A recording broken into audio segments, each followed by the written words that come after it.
Hi viewers, welcome to our channel. ప్రస్తుతం మనతో పాటు దామో బాలాజీ గారు సీనియర్ జర్నలిస్ట్ ఉన్నారు. వారితో ఒకసారి మాట్లాడదాం. సార్ నమస్కారం.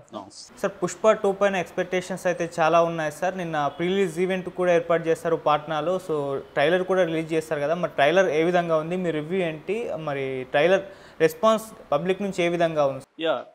Allu Arjun the Pushpa 2 the rise అనే ట్రైలర్ రిలీజ్ ట్రైలర్ వచ్చింది. సో సినిమా రిలీజ్కి ముందు ఫైనల్ ట్రైలర్ ఇది. సో ఆల్రెడీ ఇంతకుముందు రిలీజ్ చేసిన టీజరు, ట్రైలరు, గ్లిమ్స్ అన్నిటికి కూడా మంచి రెస్పాన్స్ వచ్చింది. ఇదైతే జస్ట్ 16 అవర్స్లో 4 కోట్ల వ్యూస్ వచ్చాయి, దాదాపు 8 లక్షల లైక్స్ వచ్చాయి, 35,000 కామెంట్స్. ఇది ఒక రికార్డు. ఈవెన్ హిందీ ట్రైలర్ కూడా చాలా మంచి రెస్పాన్స్ వచ్చింది. సో ఇప్పుడు అసలు ఈ ట్రైలరు ఎలా ఉంది ఏంటి, అట్లాగే బీహార్లో జరిగిన ట్రైలర్ లాంచ్ ఈవెంట్ ఎలా జరిగింది, ఎందుకంటే అల్లు అర్జున్ కెరీర్లో ఫస్ట్ టైం తెలుగు రాష్ట్రాల్లో కాకుండా వేరే చోట చేయడం, అది కూడా నార్త్ ఇండియాలో బీహార్లో. అది కొంత రిస్క్ తీసుకొని ధైర్యం చేసి చేశారని చెప్పచ్చు. సో ఈ కాంటెక్స్ట్లో ట్రైలర్ని మనం విశ్లేషిస్తే ట్రైలరు ఖచ్చితంగా చాలా ఇంటెన్స్ ట్రైలరు. ముఖ్యంగా అల్లు అర్జున్ గ్రోత్ ఏదైతే ఉందో, అంటే ఫస్ట్ ఏమో అతను రైజ్ అవ్వడం ఉంటుంది, ఇక్కడేమో రూల్ అవ్వడం ఉంటుంది. రూల్ చేస్తాడు అంటే రైజ్ అండ్ రూల్. మామూలుగా జనరల్గానే ఈ గ్యాంగ్స్టరు లేదా మాఫియా మూవీలకి ఉండే టెంప్లెట్ అది. అంటే ఒక మామూలు స్థాయి నుంచి ఒక మాఫియా కింగ్ పిన్ వరకు ఎలా ఎదిగారనేదే గాడ్ ఫాదర్ దగ్గర నుంచి అన్ని సినిమాల టెంప్లెట్ అలాగే ఉంటుంది. ఇది కూడా అదే. ఫస్ట్ ఏమో అతను ఎలా రైజ్ అయ్యాడని, సెకండ్ ఏమో ఎలా రూల్ చేశాడని, దానికి తగినట్టే ట్రైలర్ ఉంది. అయితే రూల్ చేయడం అంటే వ్యతిరేకత లేదని చెప్పలేం. సో చాలా వ్యతిరేకత ఉంటుంది రూల్ చేయడంలో కూడా. దీంట్లో ప్రధానంగా ఈ ట్రైలర్లో మనకు కనిపించిన అంశాలు ఏంటంటే ఫ్యామిలీ. దాంట్లో కూడా ఫస్ట్లో కూడా ఫ్యామిలీ వాళ్ళ మదర్ సెంటిమెంట్ కానీ, భార్య ఆమెను లవ్ చేసే విషయం కానీ, ఫ్యామిలీకి చాలా ఇంపార్టెన్సు సుకుమార్ కానీ అల్లు అర్జున్ కానీ ఇచ్చారు. సెకండ్ది వచ్చి ఒక వాళ్ళిద్దరు రొమాన్స్ ట్రాక్, అది కూడా బాగా వర్కౌట్ అయింది. అంటే కొంత కామిక్గా ఉండే రొమాన్స్ ట్రాక్. దీంట్లో కొంత కామిక్గా ఉంటూ సీరియస్గా కూడా ఉన్నట్టుంది. భార్యాభర్తల మధ్య రిలేషన్షిప్, అంటే భార్య కాకముందు ఉండే వ్యవహారం వేరు, భార్య అయినాక ఏంటంటే ఎమోషనల్ రిలేషన్షిప్ కూడా దీంట్లో ఉంది. అంటే ఆ అమ్మాయి క్యారెక్టర్ కూడా బాగా డామినెంట్గా కనబడుతుంది. అట్లాగే దీంట్లో ఒక డైలాగ్ కూడా ఉంది, అదేంటంటే పెళ్ళం మాట మొగుడు ఉంటే ఎలా ఉంటుందో ఈ ప్రపంచానికి చూపిస్తానని అల్లు అర్జున్ చెప్తున్నాడు. అంటే ఆమెకి ఇంపార్టెన్స్ పెరిగింది. శ్రీవల్లి క్యారెక్టర్, శ్రీవల్లి పాత్రకి ఇంపార్టెన్స్ పెరిగినట్టుగా మనకు అర్థమవుతుంది. అల్లు అర్జున్ ఆమె కాళ్ళు పట్టుకుండడం, ఆమె ముఖం సీరియస్గా ఉండడం, తర్వాత అతన్ని తరుముతూ ఇది చేయడం, మదర్ దగ్గర దాక్కోవడం. So fun and emotion, fun, romance, ఈ 3 మిక్స్ అయినట్టుగా దీంట్లో కూడా కనిపిస్తుంది. అట్లాగే స్టేట్ అంటే గవర్నమెంట్కి సంబంధించిన వ్యతిరేకత ఇతనికి. రాజకీయ నాయకులు కావచ్చు, రాజకీయ నాయకులు మన జగపతి బాబు క్యారెక్టరు కొగడటం వీరప్రతాప్ అని కింద బోర్డు ఉంది, అతను మాట్లాడుతున్నాడు. ఎవడరా వీడు డబ్బంటే లెక్కలేదు, పవర్ అంటే లెక్కలేదని ఒక డైలాగ్ అతనికి పెట్టారు. సో అంటే హీరో ఎలివేషన్ని రకరకాల రూపాల్లో చేయడంలో ఒక టెక్నిక్ ఏంటంటే శత్రువుల దగ్గర పొగిడించడం. ఇది తెలుగు సినిమాల్లో అన్ని సినిమాల్లో కూడా ఇది వాడుతుంటారు. మన దూకుడు లాంటి సినిమాల్లో చూస్తే అందరూ మహేష్ బాబుని పొగుడుతూ ఉంటారు. సో అదొక ఎలివేషన్ మెథడ్స్లో అదొకటి అనమాట. ఎనిమీస్ కూడా పొగుడుతూ ఉన్నాడు. ఆ యాంగిల్లో ఇతను డైలాగ్ ఉంది. తర్వాత మామూలుగా అయితే ఎర్రచందనానికి సంబంధించి జనరల్గా రియాలిటీలో పోలీసులు కుమ్మక్క అవ్వకుండా ఎర్రచందనం స్మగ్లింగ్ అనేది జరగదు. పోలీసులు, రాజకీయ నాయకులు, స్మగ్లర్సు, ఇదంతా ఒక నెట్వర్క్గా సాగిపోతూ ఉంటుంది. అది లేకపోతే ఆ స్థాయిలో చేయలేరు ఎవరైనా. కానీ ఇక్కడ ఏంటంటే ఒక స్ట్రాంగ్ అపోజిషన్ ఉండాలి కాబట్టి, హీరో అంటే స్ట్రాంగ్ అపోజిషన్. ఏవి అపోజిషన్ లేకుండా స్మగ్లింగ్ చేస్తే దాంట్లో మజా ఏముంటుంది. అందుకని సినిమాటిక్గా ఏమంటే ఇతను స్ట్రాంగ్ పోలీస్ ఆఫీసర్ ఇతనికి వ్యతిరేకంగా ఉన్నాడు. మన బన్వర్ సింగ్ షెకావత్ క్యారెక్టర్ ఫహద్ ఫాజిల్ది. మామూలుగా అతన్ని అత్యంత క్రూయల్ ఫెలోగా చూపించారు. ఇది హాలీవుడ్ సినిమాల్లో చాలా వాటిలో వాడారు, తెలుగులో కూడా మనకి చాలా వాటిల్లో ఒక క్రూయల్ కామిక్ విలన్ అనే కాన్సెప్ట్ ఒక రకంగా రామ్ గోపాల్ వర్మ పాపులర్ చేశాడు ఈ కాన్సెప్ట్ని. అంటే విలన్ చేత కూడా కామెడీ చేయించడం, దాని తర్వాత కృష్ణవంశీ తీసుకెళ్ళాడు ఆ జానరాని, ఆ తర్వాత పాపులర్ అయింది. అలాగా దీంట్లో కూడా ఈ Shekhawat character comic and sadistic villain, అలాంటి వాడిని ఈ అల్లు అర్జున్ పుష్పరాజ్ ఎలా డీల్ చేశాడనేది ఉంది కాబట్టి ఆ క్యారెక్టర్ను కూడా దీంట్లో అక్కడేమో ఇంట్రడ్యూస్ చేసి వదిలేశారు, దీంట్లో ఫుల్ లెంగ్త్ అతని క్యారెక్టర్ మనకు కనబడుతుంది. దాని తర్వాత పుష్ప అంటే ఫ్లవర్ అనుకుంటేవా కాదు ఫైర్ అనేది ఎంత పాపులర్ అయిందో మనం చూసాము. దాన్ని ఇక్కడ కూడా రకరకాల రూపంలో వాడారు. పుష్ప అనేది ఒక పేరు కాదు, బ్రాండ్ అని, ఎందుకంటే తను బ్రాండ్గా ఎదిగాడని పుష్ప అనేవాడు.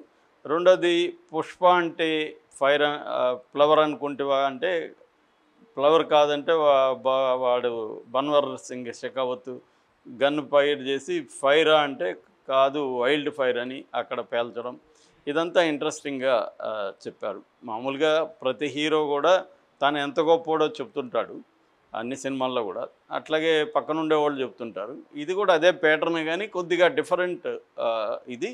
రెండోది ఫస్ట్ సినిమాని గుర్తు చేసే విధంగా అనేక డైలాగ్స్ కావచ్చు అన్ని విషయాలు తీసుకుంటూ వచ్చారు. రెండోది చాలా మెటికులస్గా ఫస్ట్ సినిమాలో రైజ్ మాత్రమే చూపించి సెకండ్ సినిమాలో అతన్ని పెరగడం ఎట్లా పెరిగాడు, రూల్ ఎలా చేస్తున్నాడు చూపించాలి కాబట్టి దానికి తగినట్టుగా డైలాగ్స్ దగ్గర నుంచి అన్ని విషయాల్లో జాగ్రత్త తీసుకున్నట్టుగా ఈ ట్రైలర్ చూస్తే మనకు అర్థమవుతుంది. దాని తర్వాత పుష్ప నేషనల్ అనుకుంటే కాదు ఇంటర్నేషనల్ అనడం. అంటే ఇక్కడ పుష్ప అనేవాడు ఒక చిన్న తిరుపతి ఏరియాలో స్మగ్లర్గా స్టార్ట్ చేసి పాన్ ఇండియా వైపు వెళ్ళాడు. దానికోసమే హిందీ డైలాగ్ కూడా పెట్టారు, నామ్ చోటా హై లేకిన్ సౌండ్ బడా హై అని. అంటే వీడు పేరు చిన్నదే పుష్ప అంటే 2 అక్షరాలు, కానీ వీడు చేసే సౌండ్ పెద్దగానే ఉందని హిందీలో మాట్లాడడం, అక్కడ హిందీలో ఇతను హెలికాప్టర్లో దిగడం, ఇవన్నీ చూస్తే నేషనల్ లెవెల్లో స్మగ్లర్ ఎదిగాడు అనేది ఒకటి. అట్లాగే నేషనల్ అనుకుంటేవా ఇంటర్నేషనల్ అనడం, తర్వాత నాకు రావాల్సింది ఏదైనా నేను 7 కొండలైనా అది 7 సముద్రాలైనా దాటి నేను తెచ్చుకుంటానడం, దాంతో చైనా హార్బర్ అవన్నీ చూపించడం. సో చైనా సీన్లు కూడా దీంట్లో ఎక్కువ ఉన్నాయి. అంటే మామూలుగానే మనకి ఎర్రచందనం చైనాకి జపాన్కి ఇలాగా స్మగ్ల్ అవుతుంటుంది. సో ఇతను చైనా వరకు కూడా వెళ్తాడు, అక్కడ గ్యాంగ్స్టర్స్తో కూడా ఇతను ఫైట్ చేస్తాడు అనేది ఇక్కడ అర్థమవుతుంది.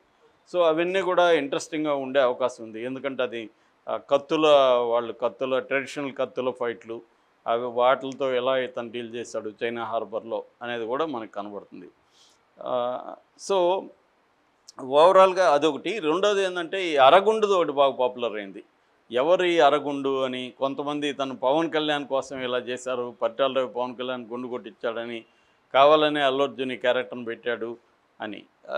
సో దాని ఇది కూడా ఏంటంటే మనకు అర్థమయ్యేది, అతని పేరు జాలిరెడ్డి. సినిమాలో ఫస్ట్ దాంట్లో జాలిరెడ్డి ఉన్నాడు ఫస్ట్ పార్ట్లో. ఆ జాలిరెడ్డి అమ్మాయిని ట్రై చేస్తాడు పెళ్లి చేసుకుందామని, దాంతో అల్లు అర్జున్ దగ్గర తన్నులు తింటాడు. ఇప్పుడు అదే జాలిరెడ్డి గంగమ్మ జాతరలో ఈ వేషం వేశాడని, అరగుండు కొట్టుకొని చెప్పులు వేసుకొని వెళ్ళాడని. అంటే వాడు ఇంకా ఏదో కసి ఉంది కాబట్టి అతని ట్రాక్ ఒకటి వాడారు, అందుకని అతను అరగుండు పెట్టారని. అతను యాక్చువల్గా కన్నడలో మంచి హీరో అతను, ధనుంజయ్, అతను చేసిన పాత్ర అది అరగుండు పాత్ర. సో ఇక ఓవరాల్గా మనకి ఈ ట్రైలరు హైలీ ఇంటెన్స్ ఉంది, నేను చెప్పిన ఎలిమెంట్స్ ఉన్నాయి. దాని తర్వాత ఇంకొక ఎలిమెంట్ కూడా చెప్పాలి, అదేంటంటే ప్రజలకి ఇతను దగ్గర అవ్వడం. అంటే ఒక మంచి స్మగ్లర్ అన్నమాట. స్మగ్లర్లలో అంటే తనే డబ్బు సంపాదించకుండా ప్రజల్ని కూడా ఇన్వాల్వ్ చేయడం, ప్రజలకు కూడా హెల్ప్ చేయడం. మనకి ఇదేంటంటే ఏ స్మగ్లర్కైనా ఇలాంటి స్మగ్లర్కి అవసరం ఉంటుంది, ప్రజల మద్దతు అవసరం ఉంటుందన్నమాట.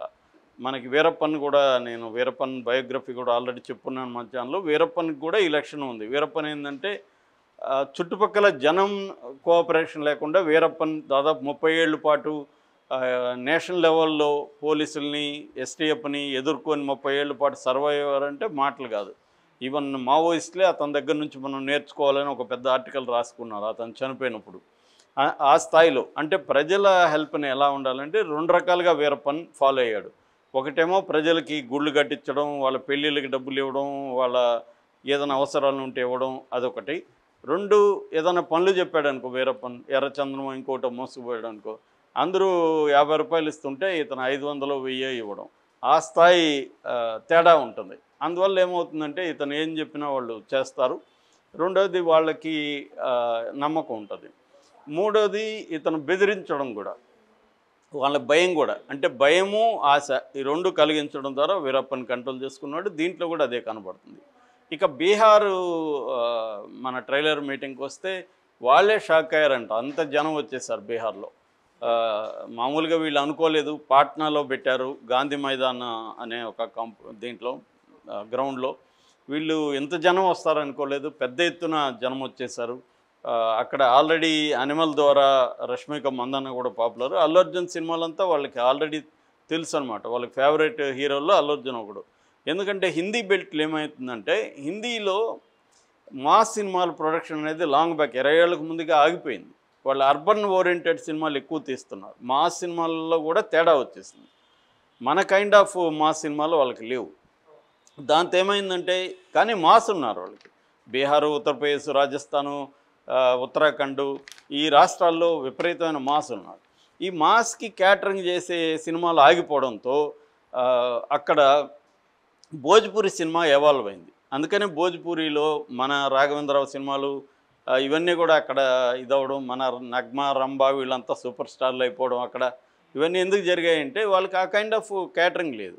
భోజ్పురికి మామూలుగా లిపి ఉండదు, అది స్పోకన్ లాంగ్వేజ్. బట్ ప్రపంచవ్యాప్తంగా 20 కోట్ల మంది భోజ్పురి మాట్లాడేవాళ్ళు ఉన్నారు. అందుకని భోజ్పురి దీంట్లో